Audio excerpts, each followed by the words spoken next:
When I read the "I'll be back" line, I said to Jim Cameron, I said, to me it sounds weird when I say "I'll be back." I said, and he says, well, how would you say it? And I say, "I will be back." And he says, "No." Well, interestingly enough, Pumping On was a documentary about explaining bodybuilding. It was not about me, because you never know who is going to win. Doing Stay Hungry, the film that I did before Pumping On, I had to reduce my body weight down to 210. So the question was really, can I come back again with 240 pounds and then win the Mr. Olympia again? So that was questionable. So therefore, no one really focused on me per se, but they focused more on bodybuilding itself. I just happened to emerge as the personality in the bodybuilding field. And so that's why the cameras were then more on me. I happened to win the competition against some tough competitions, against Lou Ferrigno, for instance, and Sergio Dupre and Franco Colombo, and guys like that were really tough competitors. I think it was also, it lent itself for me being myself.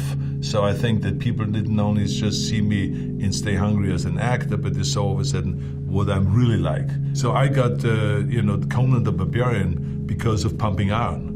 It was like the movie where I showed my personality, and Ed Pressman saw that movie, Pumping On, and they said, finally we found a guy that has the personality and has the acting ability and has the body that is able to play Conan the Barbarian. Franco is pretty smart, but Franco is a child. And when it comes to the day of the contest, I'm his father. He comes to me for advices. So it's not that hard for me to give him the wrong advices. The saying, milk is for babies, and I drink beer. That is because of my Munich days.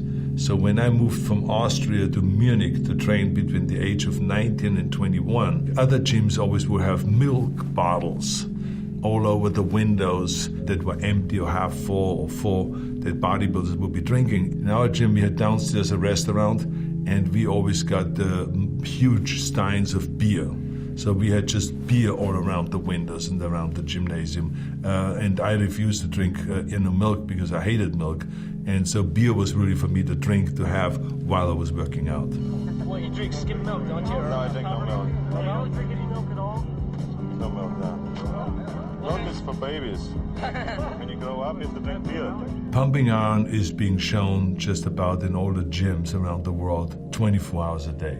So it doesn't matter which generation you talk about. The new generation that is walking in now into the gym still see Pumping On, and they still see me winning. And so when they come to Gorge Gym here now in Venice, they know everything about me.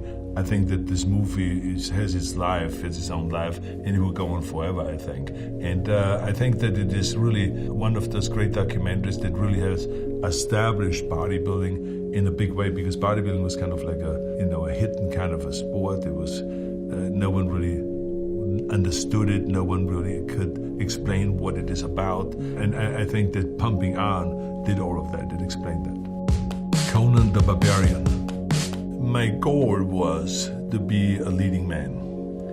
And I was told many times by managers and agents and studio executives that this would never happen.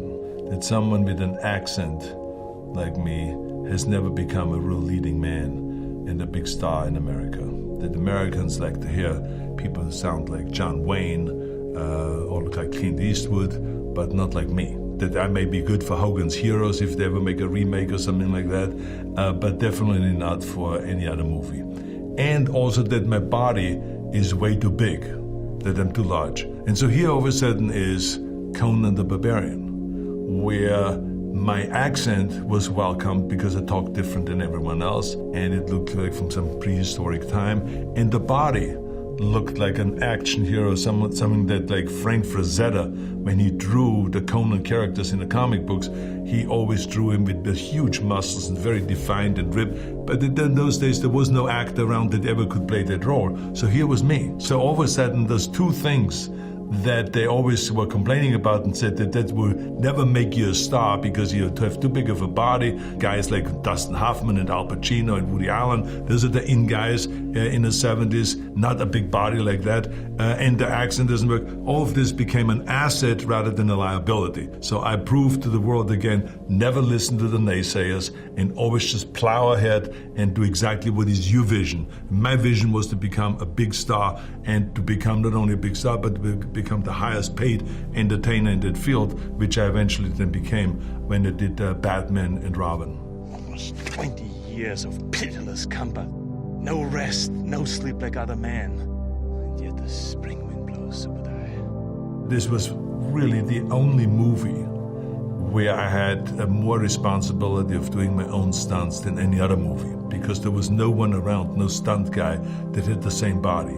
So Terry Leonard did some of the wide shots when from far away, when you see Conan riding on a horse or something like that, he would do that because, with the war paint, with the camouflage paint on it and all that stuff, we got away with it. But in close-ups, there was no way because he had an ordinary kind of athletic body, but not a bodybuilder's body like I had or like the Conan body. So I had to end up doing a lot of the falls, a lot of the sword fights, a lot of the things on horses, the big battles on horses, all of this crashing together with horses, falling off the horse, all of this stuff I had to do myself. And luckily I was young enough to sustain the punishment because there were a lot of injuries at that time. I remember the first day I shot, I had to get stitched up. I had 12 stitches on my back because some wolf pulled me down from the rocks and I fell with my back on rocks.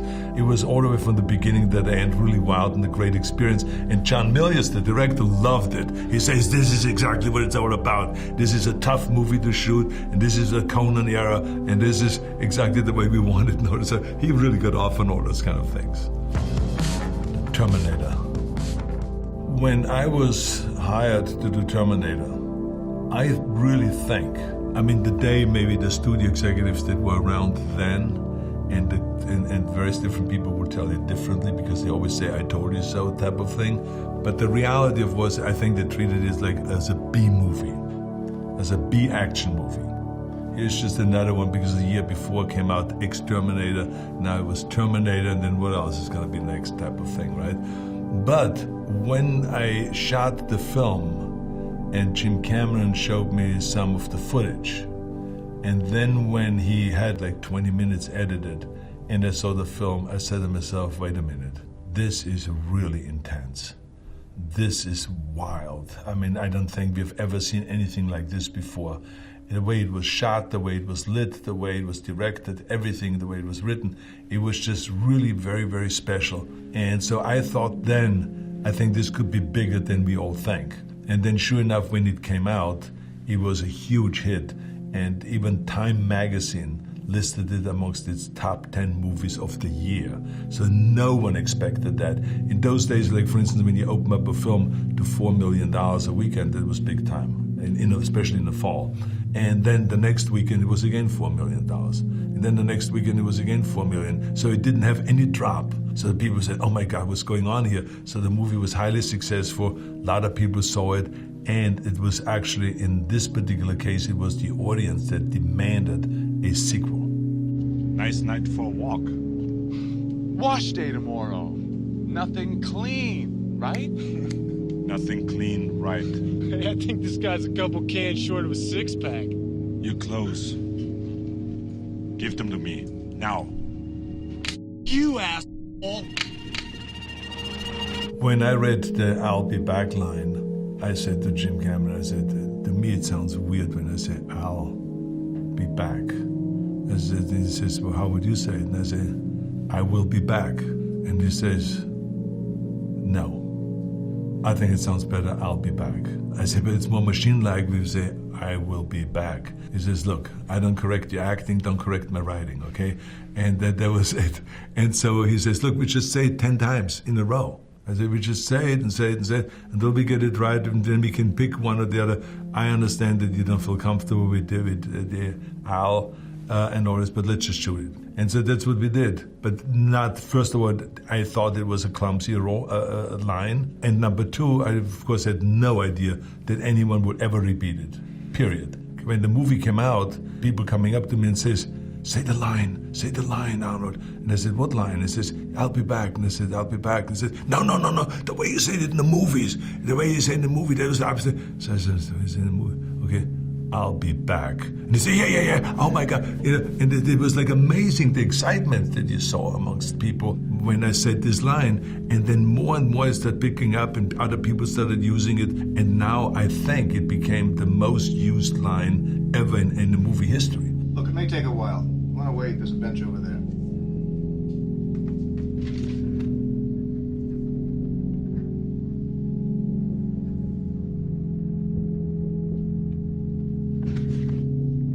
I'll be back. I think that we don't know ahead of time, even when I said hasta la vista, baby. I think it may be the way I say it that makes it then kind of unique, because it's like also when we did the movie, Kindergarten Cop, and I said to the kids, it's not a tumor at all. So it's like the way I say tumor and all this, like, I just pronounce chapa, I don't pronounce the ERs and all this kind of stuff. And I think that it is a lot of times the way I say it, but I don't think you ever know when you look at the script that this line will be repeated very often. Terminator 2. Jim Cameron is just a genius writer, because to come up with this idea to make the Terminator become a protector that hangs out with this kid, and because of that relationship, he starts learning human behavior, how to be more cool, and how to high five, and and how to say certain things, certain sayings, and all this, made it very, very precious, I think, because he was trying very hard. When the kid says, he says, like, he never smile. He never smile, just smile, and I would go like this. He says, oh my God, all right, that was a good try, You gotta listen to the way people talk. You don't say affirmative or some shit like that. You say, no problemo. And if someone comes off to you with an attitude, you say, eat me. And if you want to shine them on, it's hasta la vista, baby. Hasta la vista, baby. It really lent itself to some funny moments. So I think that was really important in the movie, and I think this is why the movie really was so successful, because it was a totally different spin. Here's Terminator all of a sudden, not the killing machine, but a protector. So what an interesting spin. He was programmed differently. And I think that people really enjoyed that, even though I never killed anybody in Terminator 2. I only shot people at the knees, or just, broke their backs or whatever, and blew up the police cars. But I didn't really kill anyone, because I promised this to the kid that I would not kill anybody. Just put up your hand and say, I swear I won't kill anyone. I swear I will not kill anyone. What the hell are you doing? You son of a bitch! He'll live. Twins. The movie Twins, which was originally called The Experiment, was developed specifically for me. Because when I met Ivan Reitman, I said to him, I want you to direct me. I want to get into comedy. No one will hire me for comedy, because everyone is making now a lot of money of me with action movies. So it's very hard for me to cross over, because people don't want to take the risks. So he said, I think that you're very funny, and I think that we should develop some stuff for you. So he developed 5 scripts, and one of them was The Experiment. I fell in love with that idea, and then we changed it to Twins, and came up with the idea to have Danny DeVito play not only someone that behaves opposite of me, but also looks totally the opposite. I thought that it was very, very funny, and because all you had to do is kind of show the poster of Danny leaning against me and saying, only their mother can tell them apart. I mean, it made everyone laugh, and so it was hugely successful. It was unbelievable, and I was so happy, because it was actually my first movie that made domestically over $100 million, and it was a comedy, not an action movie. So from then on, of course, I got offered a lot of action movies. But Danny and I, we rehearsed those scenes, but we just had so much fun on the set, rehearsing the scenes and doing all the same things and having all the same mannerism, and the scratching our butts at the same time and doing all this kind of stuff. So I think it was great, and it was brilliantly written. Really?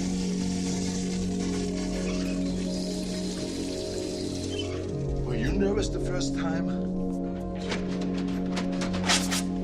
I was 12 years old. she was a nun. Talk about pressure. Kindergarten Cop. Whenever someone says to me, this is difficult, you can't do it, that motivates me then twice as much. There's nothing that we do that should really be scary, because I'm not afraid of failure. So to me, it was like kind of like, okay, if people think that it is difficult to work with kids and with animals, I want to have as many animals on the set as possible and as many kids as possible, and I'm going to show them that it can be done. And of course it's difficult, but we do it. Ivan was just a genius director, and he knew how to control the kids. And then he had asked me that when it was downtime and it was time for setting up the new shot, to hang with the kids. And I think it was the smartest thing, because I was not an expert with kids. I haven't had my own kids yet. This was kind of really a great way of learning how to deal with kids and how to entertain them and how to make them trust you. And then just like out of nowhere, out of all of this kind of commotion and fun with the kids, all of a sudden I saw Ivan going like this, that he's roaring. And we just continued on having the fun with the kids. So we kind of were very successful with the children. They were great actors, and some of them became the great actors later on and so on.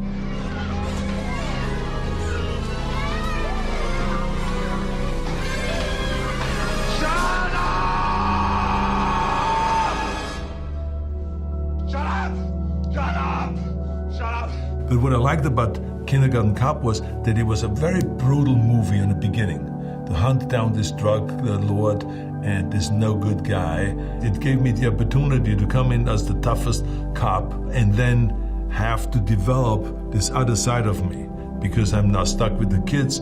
I have to now deal with the kids. I cannot deal with them like I did in the beginning, like I would deal with a grown-up. But I realized that that's not the way really to deal with the kids, that you have to understand them, you have to communicate with them, and you have to also, you then grow a certain love for them and a certain heart for them.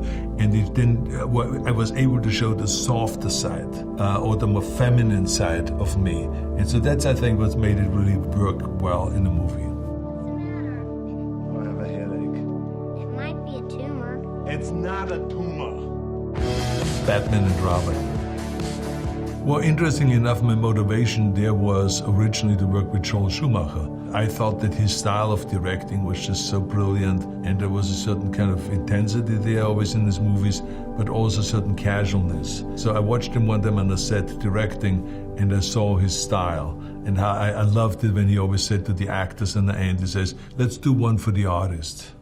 Meaning like, do your own take, whatever you want to do. And I thought that was just fantastic, because every actor always wants to do kind of his own way, a take, rather than being directed or controlled. And Joel Schumacher provided that. And then the other thing was that George Clooney was a up-and-coming star, international star. He was brilliant to work with. He was very, very nice and a sweetheart of a guy to work with. So we had a great time. The only thing was that on being Mr. Freeze, I had to sit for 5 hours in makeup and getting all these outfits on and everything like this every single day. So it took a lot of discipline and a lot of hard work. I was successful, nevertheless. Absolutely, boss. One more giant diamond of this size, and my freezing engine will be complete. Ha! I just finished a movie, Eraser, for Warner Brothers, and they were so happy with my performance in Eraser that they came to me and says, would you play opposite of George Clooney and play the main villain, that Jack Nicholson has played, that Danny DeVito has played, and so on. We have a long list of great stars that have played those kind of roles. And I said yes. When I read the script, I thought it was a very entertaining and great script, and I said yes. Jingle all the way. Well, again, I was very heavily into the idea of doing one action movie where we use the biggest guns and the biggest actions and the biggest amount of killings and stuff like that. But then again, to come back with something totally opposite, which is a very entertaining movie because of its comedy. The Christmas movie, Jingle All the Way, was one of those great scripts that was offered to me, and I thought the world of it. Me just running after this toy and then running in and having someone trying to do the same thing, and then all of a sudden it creates a huge fight between us. So there was action there, but very comedic action, and very touching also because I'm trying to satisfy my son that I've promised this Turbo Man toy And so it was all about the craziness of chasing that Christmas is around the corner and I have to get it now and they're sold out and all this kind of stuff. I just had a great time doing that. And it is still today the favorite Christmas movie that people are playing. And every single December, this movie is being played on television. And overseas also did extremely well. On your way out, just tell her we'll be a few minutes late, but you shouldn't worry. Oh, she won't worry. I mean, I'm here and... Oh, these cookies! I gotta get the recipe from Les. Put that cookie down! Now! A lot of times people have me repeat the line, says, can you say that line? But it's again one of those things, you say it and you have no idea. But I remember just standing there and screaming, put the cookie down now! And people just loved it. Predator. Predator was an interesting project because it read really well. It was very intense, but it was an ensemble piece. It was very clear that there would be 5, 6 guys who were going into the jungle, and the screen time would be split up amongst all of us. To me, I think that in the beginning I was hesitant about that idea, and then when I was actually in Mexico and shooting in the jungle, as it was unfolding the story, I enjoyed it more and more because it's so much fun to work with a bunch of guys like that. They were all really cool guys and they were easy to work with, and there were certain dynamics that everyone had and developed, and I thought it was brilliantly written. John McTiernan, who directed the film, has only directed one other film beforehand, which I think was called Nomads. And so it took a lot of faith from the studio and from all of us, but man, he pulled it off. He was so good in directing. He was so thoughtful with the way he moved the camera to make it suspenseful and all this. The atmosphere created in the jungle with that fog all the time, that was kind of scary. And never to show the predator until the very end. I thought that was just brilliantly done. And it was just unbelievable the amount of action that they allowed me to do. And this is where, of course, where we had this line, stick around, where a guy came up on the right side of me and I saw him in my peripheral vision, and I took my knife and nailed him through the heart, and he got stuck in this pole, and I said to him, stick around. So it was just another one of those really cool lines that I liked, that I made up in this particular case.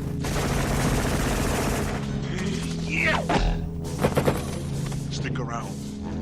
It was really amazing when we finally showed the Predator, and it was created by Stan Winston, who was one of the most brilliant kind of makeup special effects guys.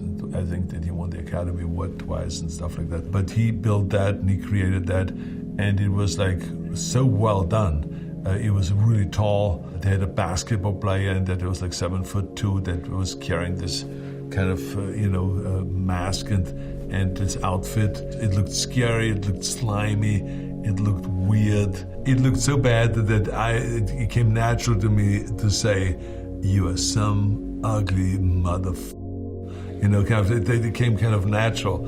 It was kind of improvised, that line, and then they kept it in the movie.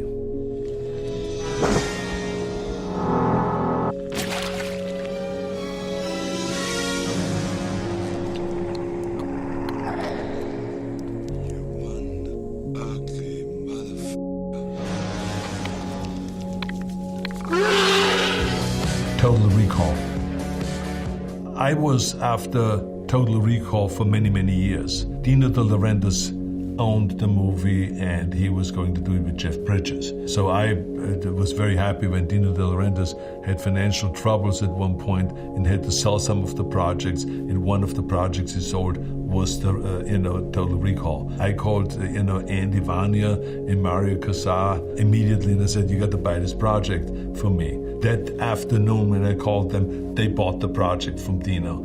And then I ran into Paul Verhoeven a few days later. It was all meant to be. I ran into Paul Verhoeven a few days later in a restaurant, and I said, Paul, I just saw RoboCop. It's unbelievable. I said, what a great job you did. I said, would you ever want to work with me? And he says, absolutely. I said, well, I maybe have a project for you. Can I send it to you? So in the afternoon, I had Karalka get in touch with him, send to his agent the script. He fell in love with it. he came on board, and that's how the whole thing came about. It was smart also to take it to Mexico, because Mexico City it's a fantastic location, very futuristic kind of buildings and looks to it that you can use, and also you're very free to use the city, and there were great benefits there, and great workmanship also. And I think the film came out fantastic. It was $53 million or whatever the budget was. For those days it was a lot, but today it isn't really that much. And it opened up to a huge box office success. It almost made $30 million at opening weekend, and it made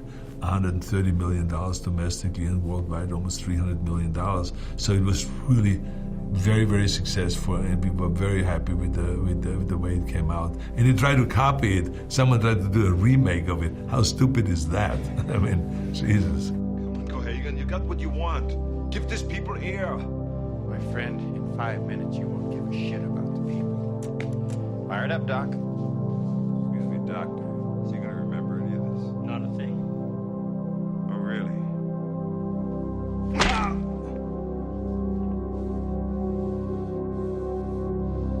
Yeah, well, Sharon Stone was a hardworking actress. You know, she really made me shine in a movie. She played this wife of mine that was doing evil things to me, and I couldn't wait to get rid of her. You know, then it was the famous scene where I finally shot her, and as I considered this a divorce. That was one of my favorite lines. Sweetheart, be reasonable. After all, we're married.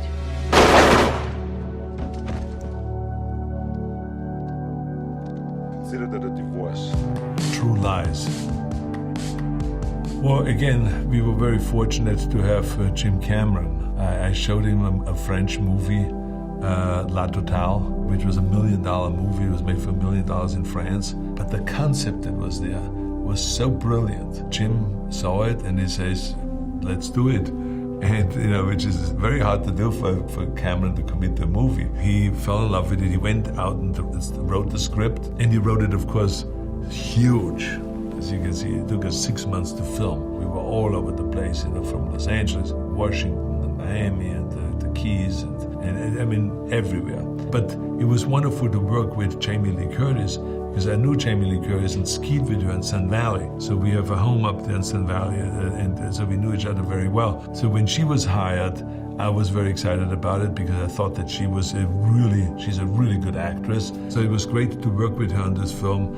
And I think that she's also very funny. Pulls off the comic, the comedy in the movie, because the whole thing was a very intense movie, but it had its funny moments, because the very fact that my wife did not know what my job was, and that I, as the husband, did not know that her desire is to do something similar to like that, to be a secret agent. So I think that's what made it really funny. Helen, wait.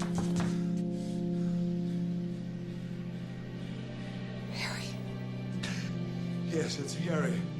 I know it looks bad, but I can explain.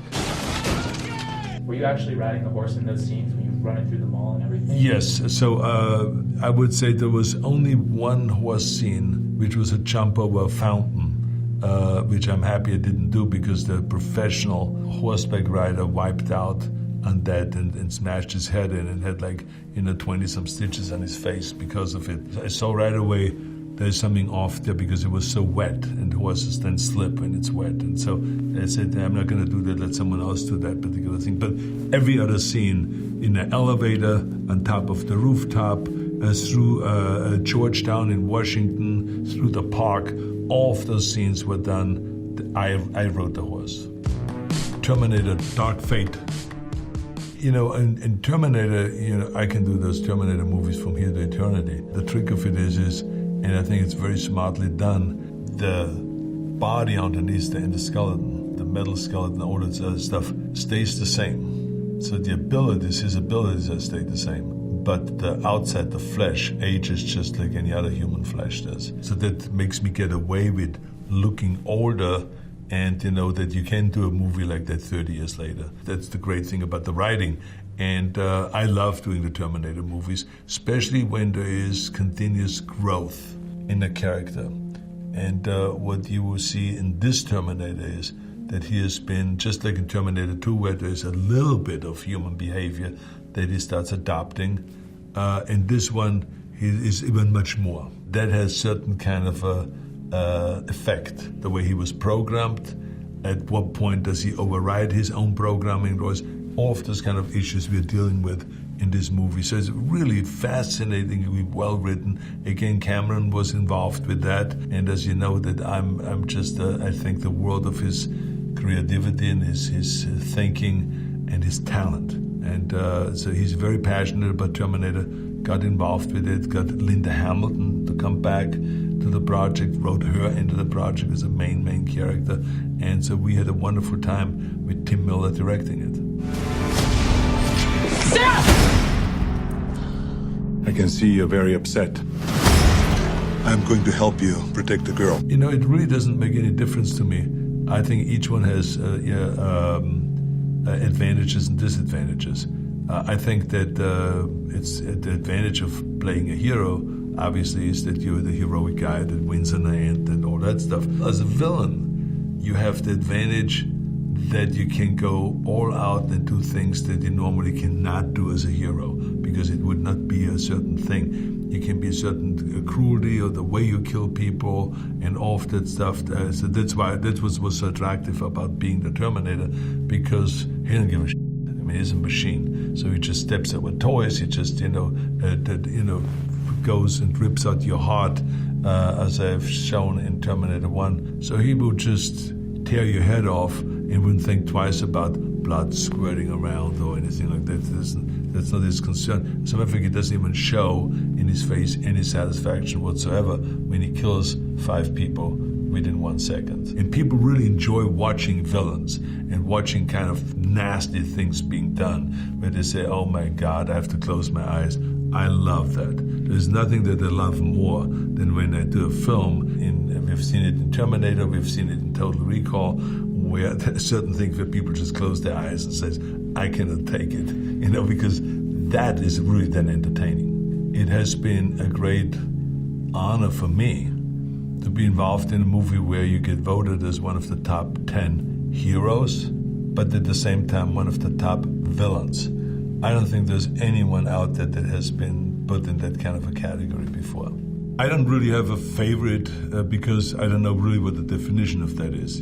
For everyone it's different. I think undoubtedly that my favorite of making of the movie was Twins and Kindergarten Cop. We were laughing the whole day. It was entertaining, like being with Danny DeVito in Twins or being in Kindergarten Cop with a bunch of kids that always kind of throw you off because they always say don't work with kids and don't work with animals. But I had the greatest time working with those kids. It was really fantastic.